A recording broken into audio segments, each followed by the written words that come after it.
Olá, bom dia, tudo bem? Ou boa tarde ou boa noite, depende da hora que vocês estão conseguindo visualizar esse vídeo. Então, esse vídeo faz parte, né, de mais um estágio referente ao curso de pedagogia que eu estou fazendo, né? Então, a gente vai fazer algumas abordagens hoje bem interessantes, né, sobre o ensino de ciências nas séries iniciais do ensino fundamental.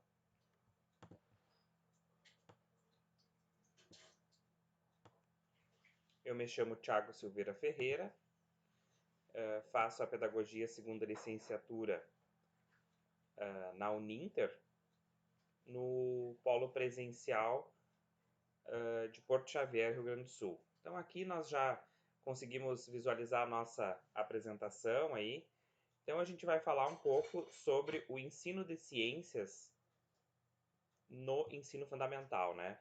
Então o título dessa apresentação é Ensino Fundamental Séries Iniciais. Como ensinar ciências? Ali está, né, meu nome, minhas identificações, e a gente já vai trazer para nós, né, as nossas inquietações sobre esse assunto. Então, para que ensinar ciências?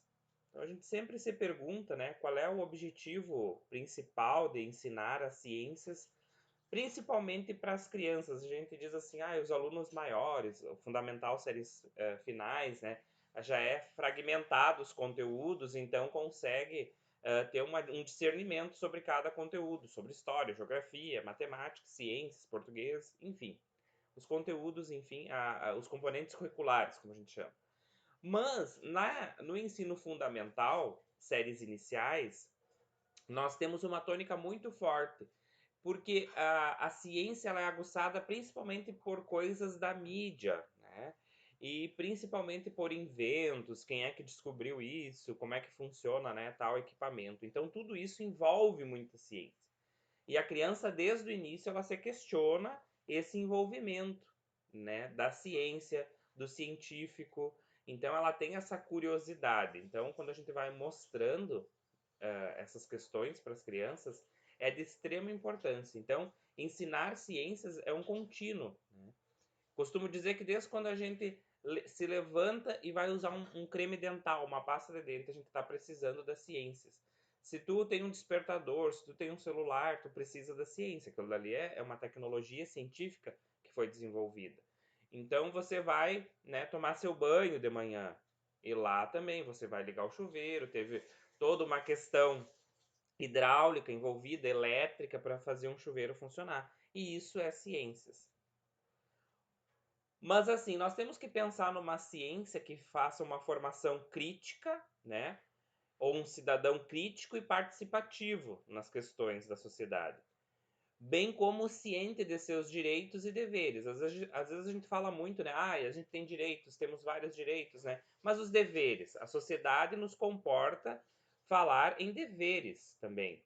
Então, ser cidadão é ter deveres, é ter que cumprir encargos inerentes à posição de um cidadão, né, para se efetivar a cidadania. E a ciência, ela é muito rígida nesse ponto de seguir linhas, de seguir estratégias para se ter, né, conhecimento. E no fim, né, para ter uma vida sustentável. O que, que seria essa vida sustentável? É deixar aquele passivo ambiental para as futuras gerações. Então não nós esgotarmos todos os recursos, como muito se faz, né? Mas sim pensar nas futuras gerações, pensar no próximo, né? Então, apesar da ciência ser tão dogmática em suas metodologias, ela é sim humana, porque ela prevê, né, essa questão da sustentabilidade. Então, nós temos dois tópicos aí, ó, vida sustentável e ciência de seus direitos e deveres, tópicos sociais dentro das ciências. E formação crítico-reflexiva também, né? Não deixa de ser.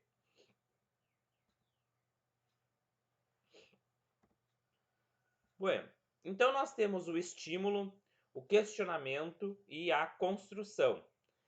Então a criança, como eu disse, ela é estimulada constantemente. Nós temos televisores, tablets, nós temos, né, como é que é feito o sorvete. Então, todas essas questões são estímulos. E a criança começa a usar o quê? Questionamentos para fazer esses estímulos. E esses questionamentos geram a construção, né, de um conhecimento. Então, por isso que é importante sempre tentar trazer de forma mais fácil para a criança do ensino fundamental a ciência, mas de forma verdadeira, não invenções, né?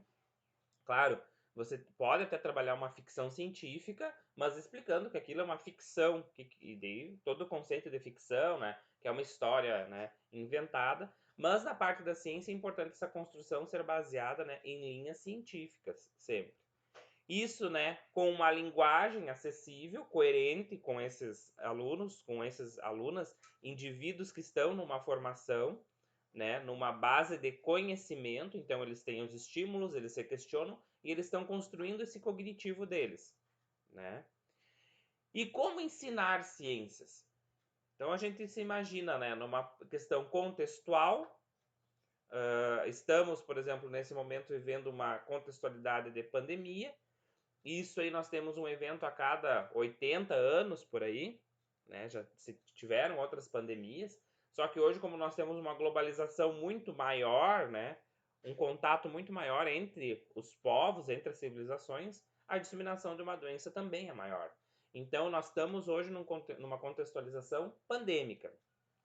Claro, temos várias contextualizações. Podemos pegar a parte agrícola, podemos pegar a parte do meio ambiente, podemos pegar a parte de saúde, enfim, temos contextualizações, mas é importante o contexto.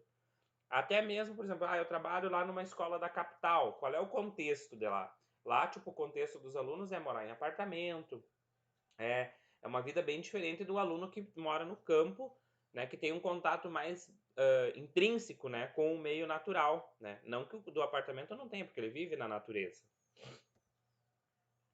A interdisciplinariedade, então, pessoal, a ciência ela não tem como trabalhar sem ter a interdisciplinariedade, porque é fundamental conhecer, né, os históricos, conhecer o local, né, conhecer a matemática, muitas vezes envolvida em alguns cálculos, né? E ali as ciências, química, física, né, elas são meio que co-irmãs, né? Saber muito da parte de linguagem, da parte de comunicação, por exemplo, português, o inglês, os termos que se usa. Então não tem como fugir da interdisciplinariedade. E é o que a gente pensa assim hoje na atualidade, uma sociedade e autonomia.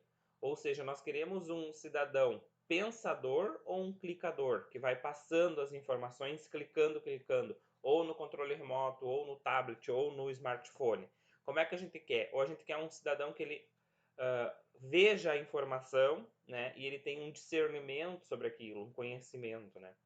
Então isso aqui é muito atual, pessoal, principalmente na questão das fake news, se a gente pensar um pouco, né? Então, às vezes a gente mal sabe daquela informação, né? Sei lá eu quem passou, né? E a gente repassa aquela informação.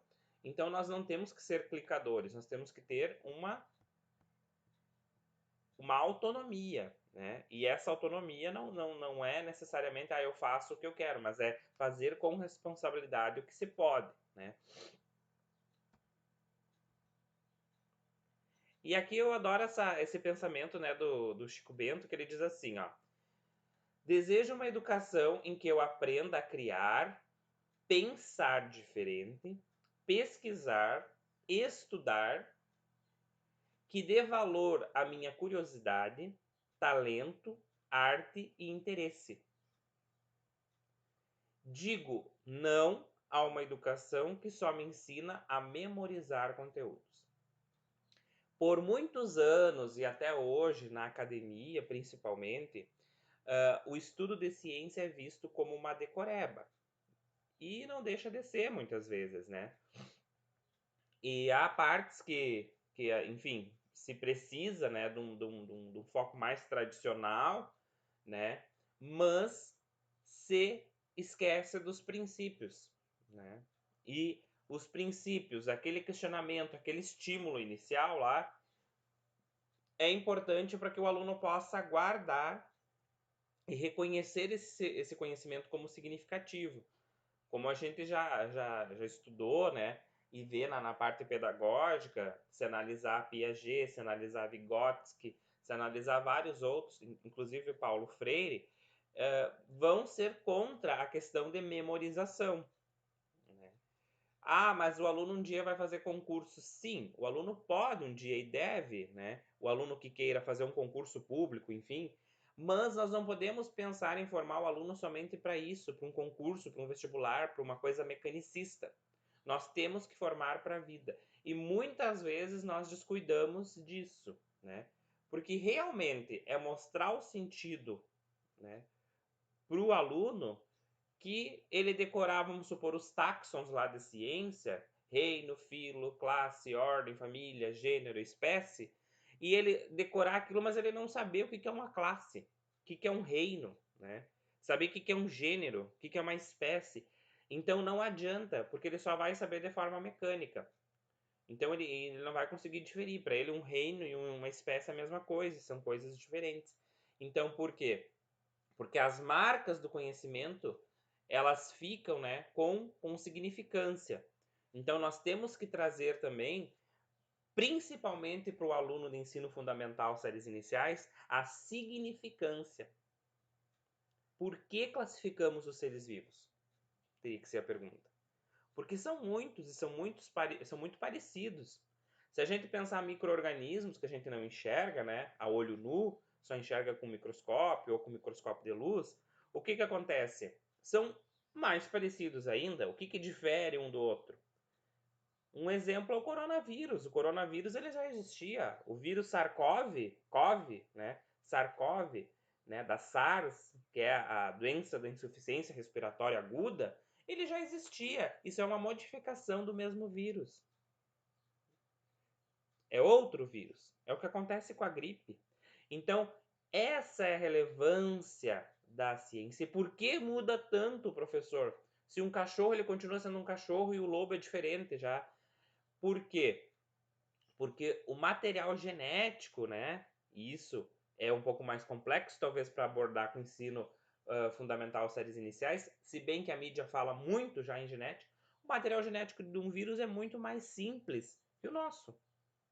E ele muda muito fácil, então já cria um novo vírus. E que vírus não é ser vivo ainda, né? Propriamente dito. Então há uma discussão grande sobre isso. Então, dando uma exemplificação. Então não adianta a gente pegar, né, fazer aquele bate-rebate, né, de conhecimento, porque isso não demonstra que o aluno aprendeu efetivamente. E nós tanto sabemos disso, pessoal, que a gente mesmo fala. Eu passei com tal disciplina decorando, eu fazia decorado. Então, porque hoje tu pergunta, tu não sabe nada daquilo. E questões e disciplinas que tiveram práticas, que tiveram efetivação de um conhecimento significativo para nós, a gente rememora aquilo. A gente sabe. E, assim, ó, isso é a questão muito mais difícil dentro da ciência e de qualquer outra área. Tornar o conhecimento significativo ao aluno. Porque é um caminho bem difícil, né? E nós temos que pensar que é difícil, por quê? Porque o conhecimento, ele é uma coisa dolorosa um pouco, ele nos tira do nosso conforto, né? Por que eu vou pensar o funcionamento do controle remoto, por exemplo? Né? Eu uso o controle remoto e pronto.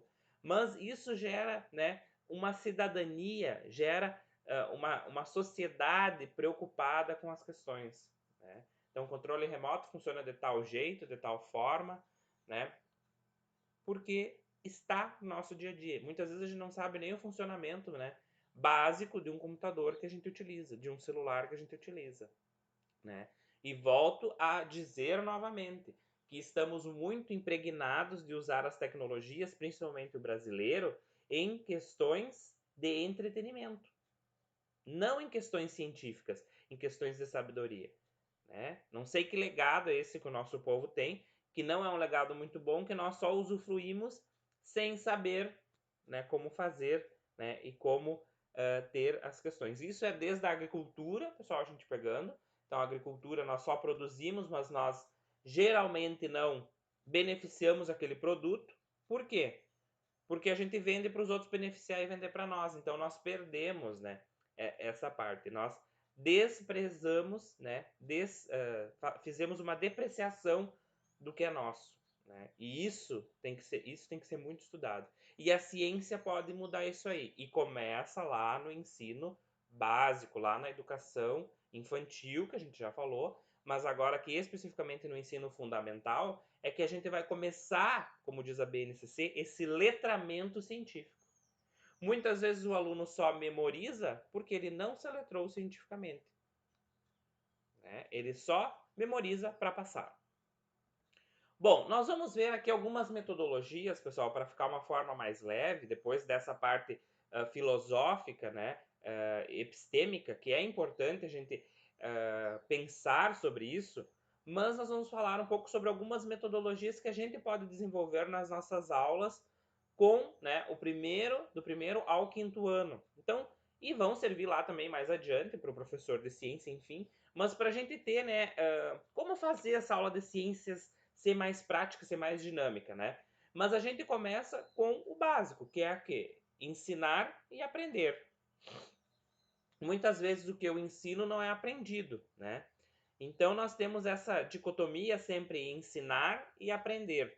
Então vamos trazer lá, o que é a aprendizagem? É o processo fundamentado no desenvolvimento global, holístico, né, do ser humano, do indivíduo. O professor não pode ser tão somente transmissor de conteúdos. Então, nós não somos os detentores da pedra filosofal que sabemos tudo. Não podemos ter essa visão. O professor como orientador, como norteador, né, promotor de condições de aprendizagem. E nós temos o aluno do ensino fundamental, onde nós temos a coletividade e a sua individualidade. Então, nós trabalhamos duas coisas aí também: o coletivo e o individual. Nós não podemos esquecer, né? Porque tem alunos que têm formas diferentes de aprender também, mas há coisas que têm que ser coletivas. A grande maioria é coletiva, não esquecendo da individualidade. Então, por exemplo, assim, o conceito de citologia, tá? A gente vai trabalhar lá no ensino fundamental célula. Então a gente vai dizer que citologia, né? Por exemplo, o que é uma célula? Célula é uma unidade morfofisiológica dos seres vivos. Ou posso separar aqui morfológica e fisiológica, né? Bom, primeira coisa, aí já esbarramos, né, numa questão. Esse conceito aqui, ó, é um conceito muito amplo para as séries iniciais já. Então, primeiro eu devo trabalhar o que é essa palavra morfologia, que diz respeito à forma, e fisiologia, que diz respeito a funcionamento. E dar exemplos de forma, dar exemplos de funcionamento, né? E também ele tem que ter um conhecimento sobre o que é ser vivo. E aqui, se nós perguntarmos o que é ser vivo, há um espectro muito grande de respostas do nosso aluno. Por isso que o mecanicismo, a decoreba, é complicado, né? Ele vai decorar isso aqui. Célula é a unidade morfofisiológica dos seres vivos. Mas ele vai entender o que é isso? Essa é a pergunta, né? Então aqui nós temos essas duas questões, né? E segundo Piaget, ó, compreender é inventar ou reconstruir através da reinvenção. E será preciso curvar-se ante tais necessidades, se o que se pretende para o futuro é moldar indivíduos capazes de produzir ou criar, e não apenas repetir. Tá? Então, se a gente quer o clicador, a gente vai dizer, ó, esse é o conceito de célula, ó. Célula é a unidade morfofisiológica dos seres vivos. Se a gente quer um indivíduo que saiba criar, que saiba produzir, que saiba ser crítico e não critiquento, né? O critiquento é aquele que reclama só, mas que tenha uma visão crítica sobre os conteúdos, a gente não deve apenas fazer exercícios de repetir. Bom, quanto à metodologia e conteúdo, né? Na disciplina de ciência, então nessa fase do ensino fundamental séries iniciais, principalmente agora com os fundamentos da Base Nacional Comum Curricular e temas transversais contemporâneos, né? Ela tem como esse embasamento o conhecimento científico proveniente da ciência construída historicamente pela humanidade, né?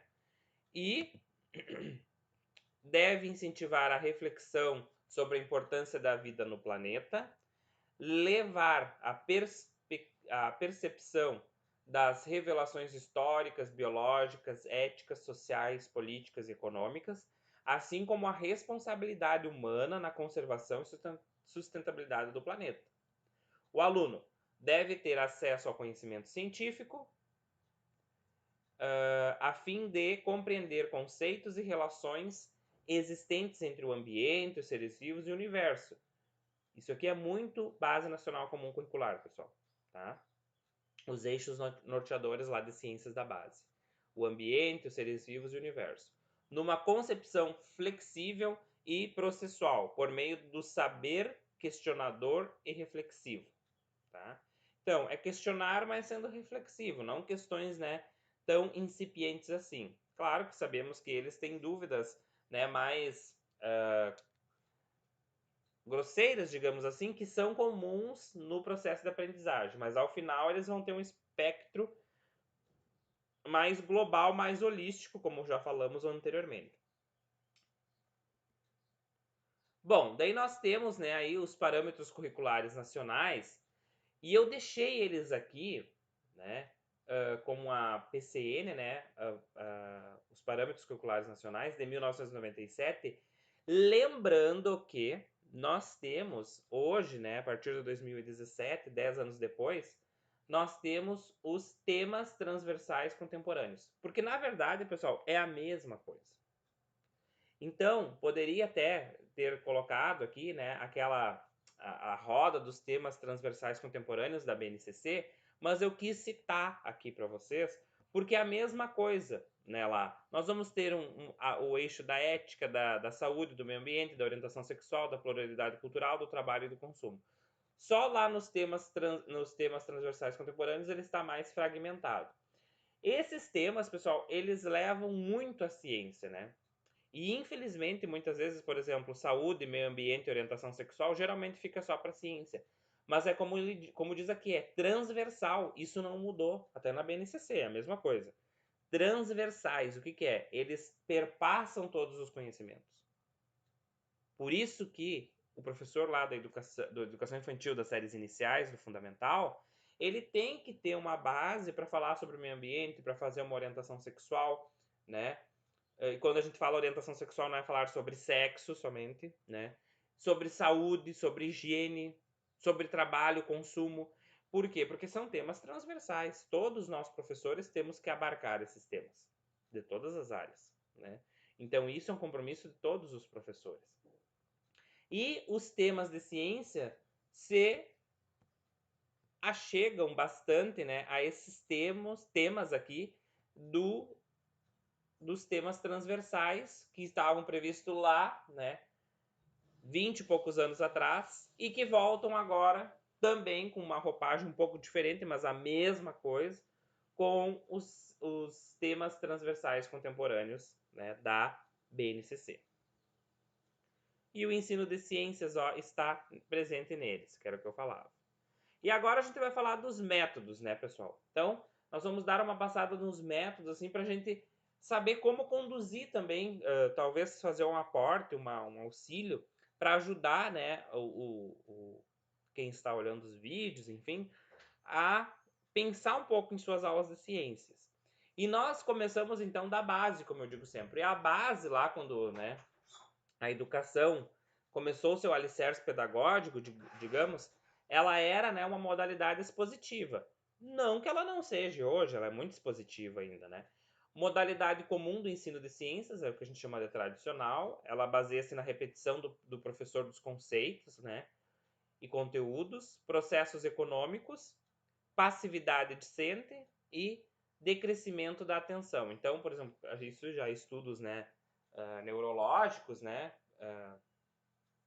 neurocientíficos, que quanto mais a gente fala, por exemplo, 2, 3, 4 horas a mesma coisa, mais maçante fica e há um decréscimo da atenção da gente, né? Tu não consegue prestar muita atenção.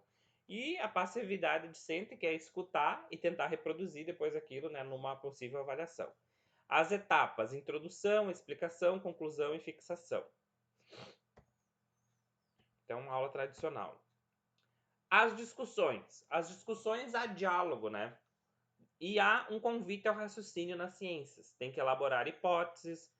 Os professores sentem-se inseguros muitas vezes, porque no meio do diálogo lá pode aparecer um conhecimento que não é muito afinco ao que o professor sabe, mas não é um problema isso, né? Porque é uma discussão, né? Pode voltar a discussão em outra oportunidade, todos pesquisarem sobre a dúvida que ficou, né?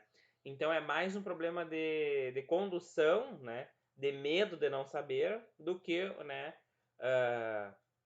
Do que o próprio fazer, porque a discussão ela propicia, né? Esse convite ao pensar, ao raciocínio. E ele objetiva, né, aguçar, né, a capacidade de pensamento e cognição do aluno frente aos problemas das ciências.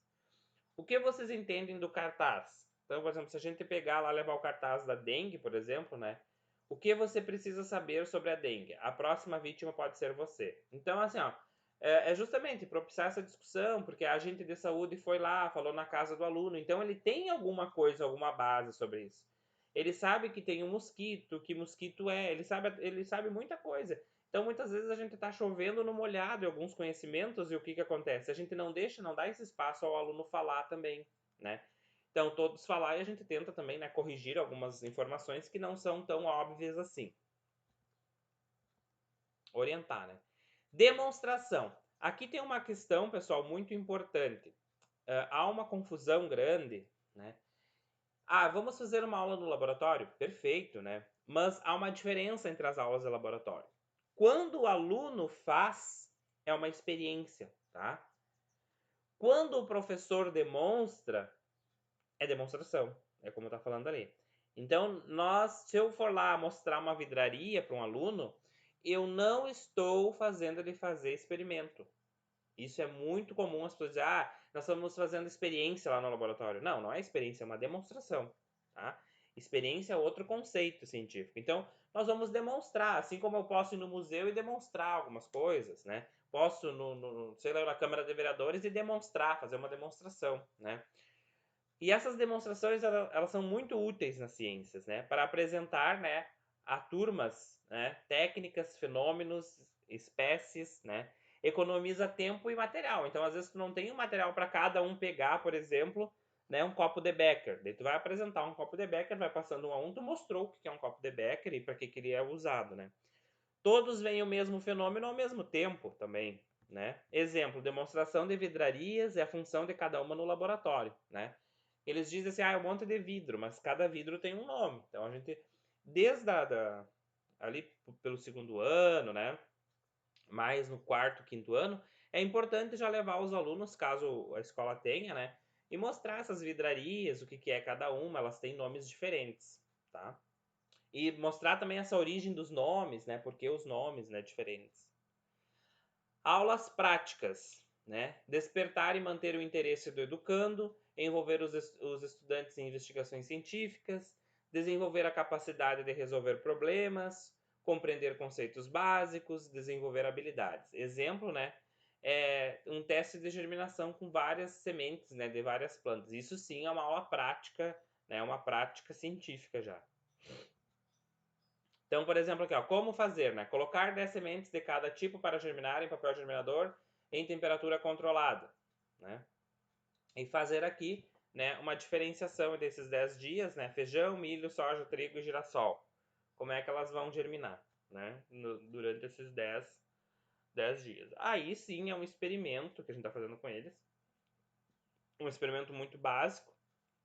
E depois a gente não sabe, pode ser que a soja não germine, pode ser que o feijão germine, pode ser que nenhum germine, porque que não germinou, a gente vai ter que falar, né? Se bem que aqui tem condições, ó, temperatura e umidade, então a gente vai ter que tentar controlar essas condições aí. Excursões, muito boas, né? Muito divertidas, né? Porém, às vezes, né, sem objetivo prático, né, para ciências, né? Então, em ciências é de extrema valia, né? Porém são raras, pois se tornam de alto custo muitas vezes, né? Necessita da autorização dos responsáveis, né, para ir. Inclui a convivência entre os colegas, deve ter um foco no roteiro com orientação do professor ou de guias. Então, reino animal. Reino animal. Ao concluir o estudo, né, dos animais, aqui está sétimo ano, mas também no quinto ano é visto um pouco dos animais, realizar uma viagem ao zoológico, por exemplo, de Sapucaia do Sul, que é Porto Alegre, né? Então, aqui, ó, tá, primeiro, material, prancheta, protetor solar, boné, então tem que ver todas essas partes que precisa. e fazer um relatório da viagem, com a identificação, o preparo, as tarefas, o que observou, se eles podem levar celular e tirar foto, faz um relatório fotográfico. Então, há várias maneiras de eles fazerem isso aí. E é um trabalho científico, né? Projetos. As atividades de projetos, então, são executadas por um aluno ou equipe para resolver um problema, uma iniciativa, decisão, execução de tarefas. Então, nós temos a seleção de um tema, a elaboração de um plano, a execução desse plano e um produto final. Então, isso aqui é mais usado assim para feira de ciências, às vezes, quando a gente quer fazer, né? Por exemplo, lixo orgânico e lixo inorgânico, né? Fazer uma diferenciação, né? Uma gincana, enfim. Instrução individualizada. Então, é aquela atividade individualizada para cada aluno, respeitando, né, aquela individualidade lá que a gente falou, né? Então, hereditariedade, fazer a genealogia da família, algumas características genéticas, né? Aqui eu sempre peço um pouco de cuidado, porque às vezes, né, as nossas famílias, né, elas são múltiplas. Então, talvez aqui estudávamos por hereditariedade um estudo de caso de algum animal, né? Enfim, para te não expor as pessoas. Às vezes pode ser um filho adotado ou uma família, né? Com pais homoafetivos. Então, é sempre bom cuidar um pouco nessas questões, né? Para não se tornar uma saia justa também na sala de aula. Que nem aquela questão de tipagem sanguínea, às vezes que é feito. Né? Ah, meu pai é isso, minha mãe é aquilo e eu sei assim. Então, a gente toma cuidado, né? Para não criar problemas, né? Mas a gente pode fazer, até trazer situações, né? De plantas que tem um cruzamento, né? E deixar essa hereditariedade mais humana lá para séries mais avançadas um pouco, porque a criança pode não entender, né? Essa hereditariedade aí. Uso da internet, né, fundamental hoje como ferramenta de pesquisa, né, busca rápida de informações. Esse uso ele deve ser orientado e deve ser adequado. Sempre comparar informações obtidas em pesquisas, a confiabilidade da fonte, né, e evitar plágio. E hoje muito a fake news também, né, pessoal? Um exemplo, né, ecossistemas brasileiros. Então pesquisar sobre os ecossistemas. Se tu vai lá, ó, tem mapas, tem fotos. Então é muito interessante, né, essa parte aí. Desenvolvimento da pesquisa, apresentação do trabalho, tá? E não evitar que ele copie e cola, né? Os mapas conceituais, pessoal, são importantíssimos, né? Eu adoro trabalhar com mapas conceituais também. Eles estimulam, né, o estabelecimento de relações entre os conceitos, né? Conexões de ideias são utilizados para sondagem de conceitos prévios, instrumento de avaliação do processo de aprendizagem, síntese de conceitos e apresentação oral do aluno, né? Então, por exemplo, se a gente fizer um conceito de geociências, né? Rocha, qual é o conceito, né? Agregados de, é um conectivo, de minerais. Então, rochas, por exemplo, são agregados de minerais. Então, aí nós temos um início, né, de